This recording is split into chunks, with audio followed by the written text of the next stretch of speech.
بحجاب ظاهر من أسفل خوذتها، عائشة فاروق ابنة إقليم البنجاب ذات 26 ربيعة تنطلق بطائرتها لتصير فخرا لنساء باكستان ودول أخرى. في بلاد لا تزال نساؤها تكافح لنيل كثير من الحقوق، رفعت عائشة سقف الإنجازات بعد أن صارت أول قائدة طائرة مقاتلة في جمهورية باكستان الإسلامية.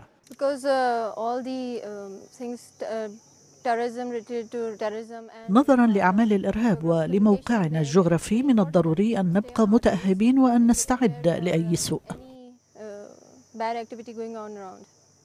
خاضت عائشة كفاحا صعبا قبل سنوات لتقنع أمها الأرملة غير المتعلمة بأن تدعها تنضم للقوات الجوية.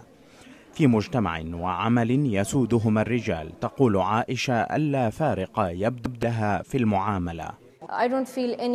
لا أشعر بأي فارق، نؤدي الواجبات ذاتها وزملائي متعاونون، نتبارى مثلا في دقة التصويب وأمور مشابهة. قائد عائشة هو الآخر يقول إنه لا يرى فارقا بين ذكر وأنثى. أحتاج طيارين مقاتلين، وبالنسبة لي لا فارق إذا كانوا ذكورا أو إناثا طالما كانوا قادرين على الطيران والقتال بمهارة. يعمل في القوات الجوية الباكستانية اليوم أكثر من 300 امرأة مقارنة بنحو 100 قبل 5 سنوات.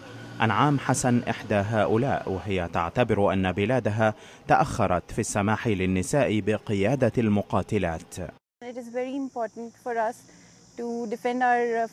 من المهم لنا أن ندافع عن جبهتنا سيما بسبب الإرهاب الآن. من المهم أن يسمح للجميع أن يشارك ويخدم أمتنا قدر استطاعتنا. في القوات المسلحة الباكستانية نحو 4000 امرأة، غالبيتهن تؤدين وظائف مكتبية.